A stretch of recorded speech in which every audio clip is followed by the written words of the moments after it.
जो व्यवस्था बननी थी उस व्यवस्था का देखने वाले का नाम हमने रख दिया जज है।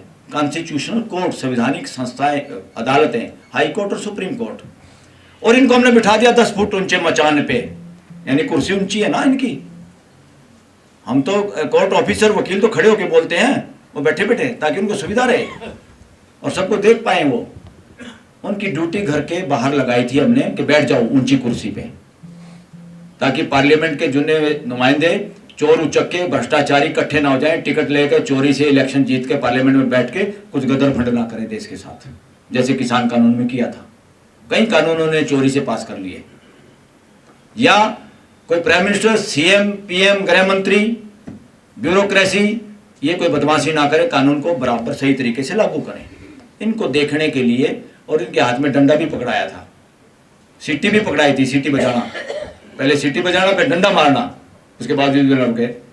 अरे भाई, जेल भेजने का इन्हीं को तो राइट है, पुलिस को आदेश देने का इनको राइट है। क्या हुआ, उन दोनों बदमाशों ने खुद तो बदमाशी की देश के साथ, और कुछ लालच के टुकड़े डंडे को बांध के, उल्टा ही नहीं कि डंडे को बांध के उनको पकड़ा दिए। और ये लोग उसको देख देख के वो काम जो ड्यूटी संविधान की थी, संविधान की है, उस तरह से काम नहीं कर पाए। देश की हाई कोर्ट, सुप्रीम कोर्ट 5% से ज्यादा काम नहीं कर पाई अभी तक देश के लोगों के हित में, जो उनको ड्यूटी है, मर्जी नहीं। इतने साल हो गए, अभी तक तो चीफ जस्टिस सुप्रीम कोर्ट का हो, हाई कोर्ट का हो, वो न्यारी अलग से नंबरदारी लिए बैठा है, जिसको कहते हैं मास्टर ऑफ रोस्टर, मास्टर। अरे डेमोक्रेसी में मास्टर कहां से आ गया शब्द? डेमोक्रेसी में कोई मास्टर वास्टर नहीं। डेमोक्रेसी में परिवार होता है, मानवीय परिवार, सिटीजन्स। नौकर और मालिक का रिश्ता शासन मानसिकता में होता है, राजशाही में होता है। लोकतंत्र में नौकर और मालिक शब्द भी देश से मिटाने होंगे। बिहार सरकार ने अच्छा काम किया जहां पियोन शब्द का नाम चेंज कर दिया, गुलामी के शब्द।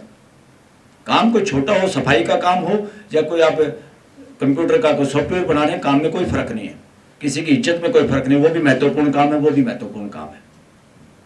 साथियों, डीसी कपिल जी की बात पे मैं बोलना चाहता हूं। हमने पीआईएल फाइल के डिफेक्ट में पड़ी है, वो मेरे दिल की बात है। जब देखते हैं खाली ठेकेदारी प्रथा की तो बात है, कानून में ये लिखा हुआ है जो काम परमानेंट नेचर के हैं, भाई जो सफाई घर में रोज चाहिए कि नहीं चाहिए, तो सफाई सबसे महत्वपूर्ण काम है कि नहीं है घर में, तो इसलिए औरत का काम कितना महत्वपूर्ण है।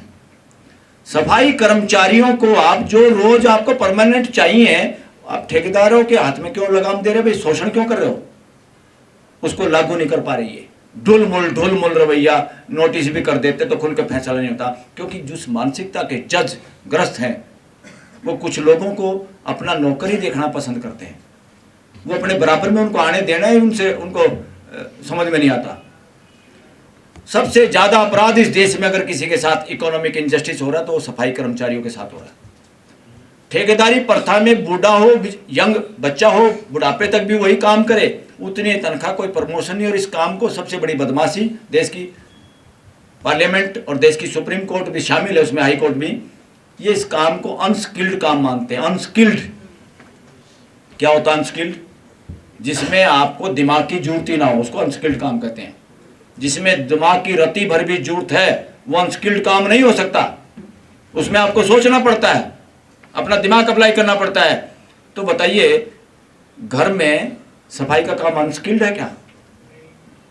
अनस्किल्ड का मतलब होता है भाई इस मेज को धक्का देकर सरका दो 10 फुट, उसको अपना दिमाग नहीं लड़ाना, वो मारेंगे धक्का, उसमें शीशे का कुछ होगा तो गिर जाएगा, उनका दोष नहीं है वो, उसको कहते हैं अनस्किल्ड काम। अगर वो टूट जाता है और उसके आप ऊपर उसके क्रोधित होते हैं तो फिर अनस्किल्ड नहीं, वो काम स्किल्ड था, अनस्किल्ड तरीके से किया है। इसलिए सफाई का एक भी काम अनस्किल्ड काम नहीं है।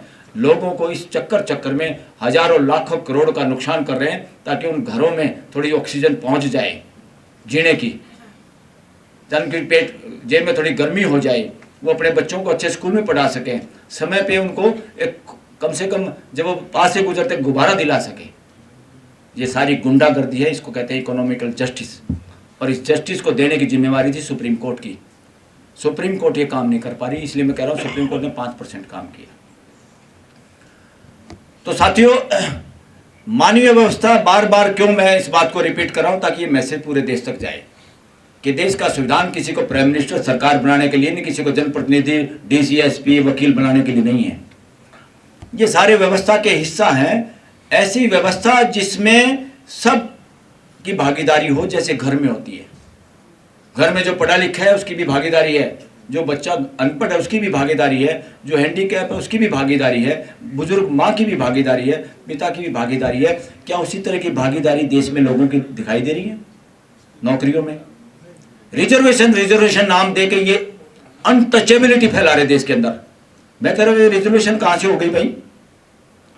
रिजर्वेशन तो जब है जब सबकी बराबर भागीदारी हो रही है।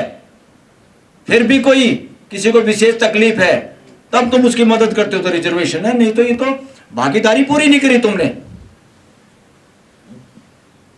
रिजर्वेशन के नाम पे गुमराह होने की जरूरत नहीं है। देश में जैसे घर में पूरी भागीदारी चाहिए, ऐसे देश के हर नागरिक की हिस्सेदारी, भागीदारी, काम में जो काम करना चाहता है वो कर पाए, रास्ते में रुकावट ना हो, जाति की वजह से, पैसे की वजह से, सिफारिश की वजह से। जजों पे आरोप लगते हैं भाई तुम मेरा केस मत सुनना, वो जज इतने जिद्दी है कि मैं ही सुनूंगा। तो ये व्यवस्था है गुंडागर्दी।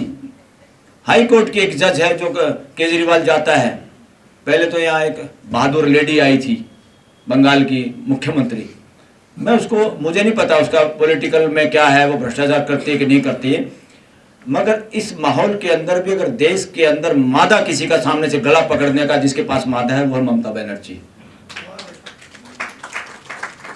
वो खुद आई भी यहाँ पर, वो शायद ये इसलिए आई थी कि चीफ जस्टिस कुछ शर्माए, ये समझ ले कि जब मैं यहाँ आई हूँ कोर्ट के अंदर हम्बल तरीके से, मैं कोर्ट के बाहर भी जनता के साथ आ सकती हूँ, ये वो कहना चाहती थी।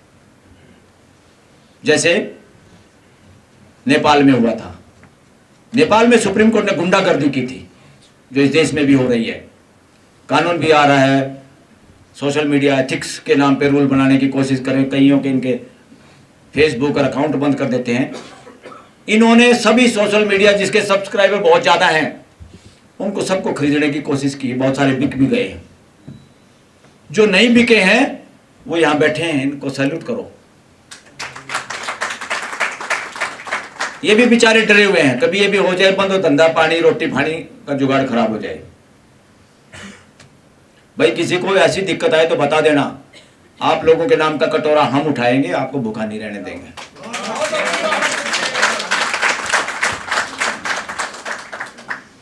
यही तो देश की रीढ़ की हड्डी है, जो देश के लोग बोलना चाहते हैं उसको डायरेक्ट देश के लोगों तक पहुंचा देते हैं। ये असली मीडिया का काम, माध्यम। अब जो माध्यम है वो फ्रॉड, देशद्रोही माध्यम है, जो लोग बोलते हैं उसकी बात को रोकते हैं और आगे तक पहुंचने नहीं देते। तो साथियों,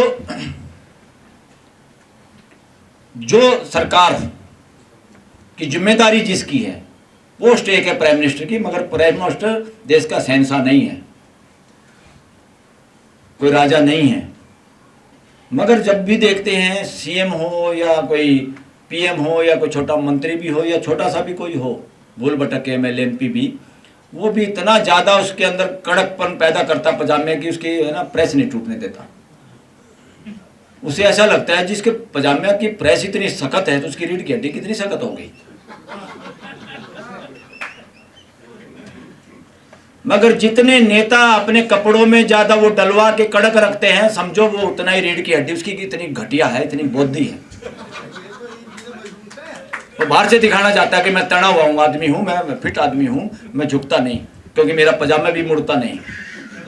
इसलिए इसको इंडिविजुअल लेने की जरूरत नहीं। पहली बात तो जब हम बात करते हैं, राइट टू एक्सप्रेशन इसी देश में इसलिए कमजोर हो गया, जब भी कोई बात करता है तो लोग अपने ऊपर ले लेते भाग के। इसको कहते चोर की दाढ़ी में तिनका। ये नहीं कभी लेना चाहिए, किसी को नहीं लेना चाहिए। अरे भाई, इसीलिए आज हम सबको बुलवा पाए एक एक मिनट भी, जिसने भी पर्ची दी, हमें इस बात का कोई डर नहीं। अरे हम राइट टू एक्सप्रेशन के आदमी हैं भाई, लोगों को बोलने ही नहीं देंगे तो काहे का मंच। यहां कोई किसी नेता के वजह से चरण वंदना के हिसाब से बोलना है क्या, जो पार्लियामेंट में हो ही रहा है। इससे तो मुक्ति चाहता है देश। तो साथियों, पार्लियामेंट की एक नई बात आपको बताना चाहता हूं।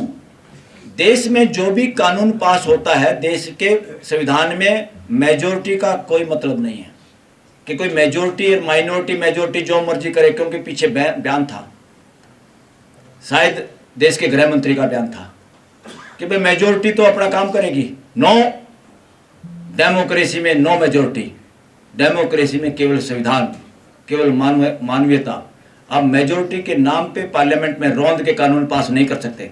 अगर मेजोरिटी के आधार पे लोगों को बिना सुने सस्पेंड करके, या बिना स्टैंडिंग कमेटी या लोगों को की राय मशवरा जो अच्छा दिया उसको बिना लॉजिक से काटे आप कानून पास करते तो भ्रष्टाचार है, वो पार्लियामेंटेरियन करप्शन है, वो देश के साथ गद्दारी है। ऐसे बनाए हुए कानून को हाई कोर्ट और सुप्रीम कोर्ट को 1 मिनट से पहले इसी आधार पे खत्म कर देना चाहिए, नल एंड वाइट घोषित करना चाहिए। ये है देश का संविधान, देश का संविधान ये चाहता है। मगर हिम्मत नहीं करी, हिम्मत नहीं करते। यहाँ तो ये हिम्मत करते हैं कि समाज के लोगों को न्याय मिलता है, जिनको मिला नहीं, अगर उनको कमेटी में उन्हीं लोगों का एक प्रतिनिधि शामिल होने की यूजीसी में बात होती है तो सपना आ जाता है, देश में विभाजन हो जाएगा और कानून पे 1 मिनट में बिना अपील, बिना दलील फैसला हो जाता है। और वो 2-3 प्रोफेसर टाइप के लोग भी जिन्होंने उस चैप्टर को लिखा था, जिसके लिए मेहनत की, जिसके लिए उनको बुलाया था, जिम्मेदारी दी गई थी, कह दिया भाई उनको कोई काम मत सौंपो। ये कोई राजा की कोर्ट है थोड़ा है। इस बयान से, इस कानून से, इस फैसले से देश के न्यायिक व्यवस्था की गरिमा चूर चूर हुई है। और इससे पता चला है कि जजेज जुडिशियल माइंड और संविधान के आधार को बिना माने हुए इस तरह से न्यायिक व्यवस्था को रौंद रहे हैं। ये मैसेज पूरे देश में गया। लोगों की बात सुनना और लगातार सुनना, यही डेमोक्रेसी है। डेमोक्रेसी का मतलब लोकतंत्र है, लोकराज नहीं है। तंत्र का मतलब व्यवस्था, सिर्फ और सिर्फ व्यवस्था, कोई राज नहीं किसी का। अब बहुत बार होता है बहुजनों की सरकार बना लो, हमारी सरकार आ गई तो ये कर देंगे। अरे भाई, सरकार तो सबसे गुंडा शब्द है, सरकार तो शब्द ही मिटाना पड़ेगा देश से। मानवीय व्यवस्था, देश की मानवीय व्यवस्था, गवर्नमेंट ऑफ इंडिया का मीनिंग ये निकालना पड़ेगा। सरकार शब्द उन्हीं लोगों की वजह से आ गया, कुछ ने ध्यान नहीं दिया होगा, जिसने दिया होगा सोचा आगे ठीक हो जाएगा। नहीं, ये वर्णवादी मानसिकता का, शासन शाही मानसिकता का शब्द है सरकार। नहीं, फिल्मों में देखते थे सरकार तो बड़ी गुंडे आदमी का नाम सरकार है, पिक्चरों में, पुराने पिक्चरों में। मैंने भी जो एक आध पिक्चर देखी, सरकार मेरे माई बाप हो, मेरी बेटी को छोड़ दो, फलाना कर दो, टिकड़ा कर दो। उस सरकार को तो जूते मार दिए थे भाई। और अभी भी कोई सरकार बड़े बैठे तो उसको भी जूते मारने की जरूरत है, इसमें कोई दो राय नहीं। तो इन्हीं बातों को रख के कि भाई संविधान का मकसद क्या था, और उसमें मकसद एक साफ है, सिर्फ और सिर्फ भाईचारा। न्याय के बाद भाईचारा अगर पुनर्स्थापित नहीं होता तो न्याय नहीं, वो अन्याय है। पार्लियामेंट का कोई कानून पास करने से देश में बंटवारा होता है, वैचारिक मतभेद होते हैं, वो अन्याय है। किसान जहरीली फसल पैदा करता है, लाभ कमाने के लिए घिया में इंजेक्शन लगाता है, वो बदमाशी है, अवैधानिक अपराध है, क्योंकि इससे कोई भाईचारा, किसी परिवार के लोगों को कैंसर होता है। हमारे परिवार के लोग, कोई भी आदमी, जज हो, पार्लियामेंट में हो, नेता हो, बिजनेस हो, बिजनेस का मतलब है व्यवहार, व्यापार नहीं कि मिलावट करके माल बेचना, झूठ बोल के माल बेचना, शॉर्टेज दिखा के भाव बढ़ाना, ये व्यापार नहीं, ये व्यभिचार है, ये व्यापार की श्रेणी में नहीं आता। तो व्यापार का मतलब एक व्यवस्था है कि चीज़ें सरप्लस, चीज़ें कम जगह पे पहुंचाई जाए, कम को वाले को ज़्यादा वो दी जाए, ज़्यादा वाले से कम वाले के पास सप्लाई किया जाए। और साथियों, आज के संदर्भ में भारत का संविधान कहता है, ड्यूटी है कि भारत की सरकार या भारत के लोग दुनिया के लोगों के साथ मित्र भाव पड़ोसियों के साथ बढ़ा के रखेंगे। तो बार बार जो आसपास के देशों को गालियां देते हैं, चाहे वो बांग्लादेश इंडिया को दे या इंडिया बांग्लादेश को दे या इंडिया पाकिस्तान को दे, that is nonsense on the part of government. इससे बचकाना, इससे बेहुदा काम कुछ नहीं हो सकता। ये संविधान के खिलाफ है। और संविधान पूरी मानवता के साथ मिलकर जीने की बात करता है। और संविधान इस रोल को जिम्मेदारी देता है, जो हमारे जनप्रतिनिधि हैं, सरकार में बैठे हुए लोग हैं, कि भाई तुम्हें पता चल जाए किसी का झगड़ा हो रहा है तो उसका मजे नहीं लेना, झगड़े को रुकवाने की बात आपको करनी है। मगर हमारे देश का प्रधानमंत्री, जिसको पता था 2 देश लड़ने वाले हैं, वो जाके अपना तगमा डाल लिया गले में। पदक, कितने गोल्ड मेडल जीतोगे तभी तुम विश्व गुरु बनोगे।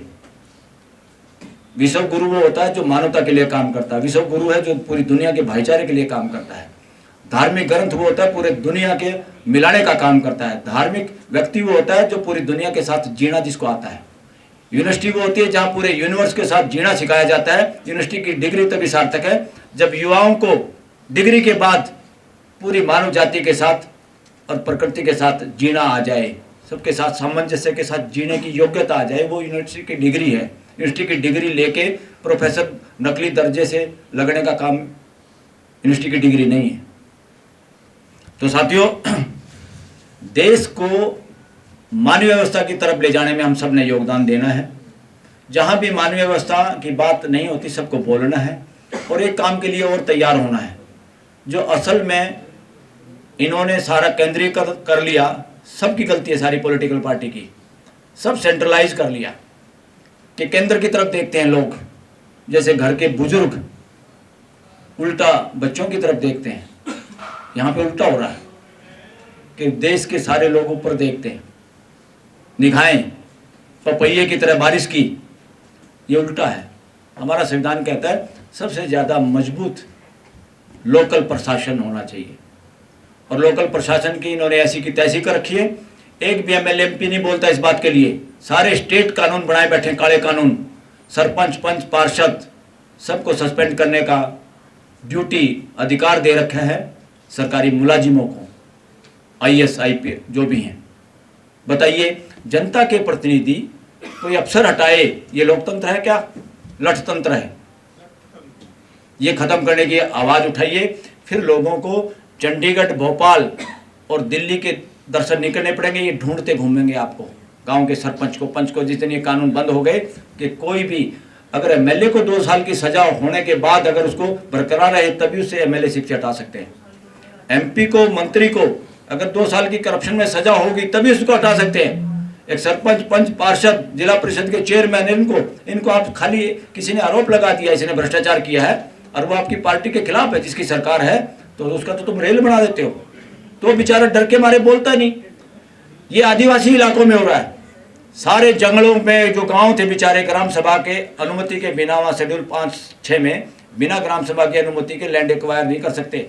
मगर वहाँ क्या होता है, सरपंच को पकड़ के रात को थाने में ले जाते हैं, उसको बिठा देते हैं ज़मीन में। आदिवासी लोग हैं, डराते हैं, लालच देते हैं। वो कहीं भी दस्तक कर लेता है, गांव के लोगों को बहका के दस्तक कर लेता है, कुछ के नकली कर लेता है। उस तरह से लैंड एक्विजिशन देश के अंदर हो।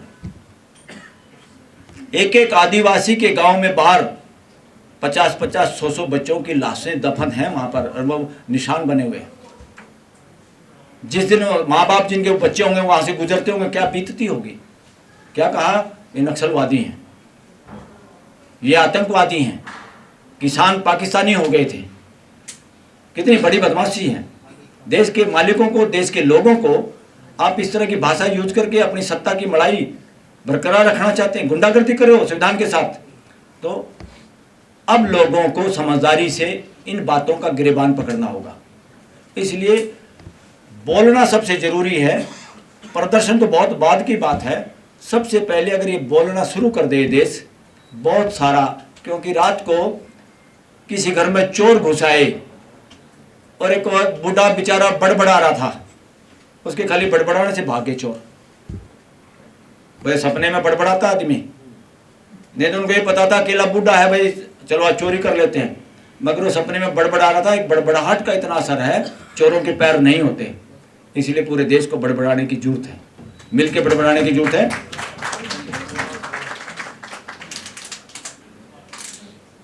डॉक्टर बी आर अम्बेडकर की पुकार, बड़बड़ाएं बारंबार।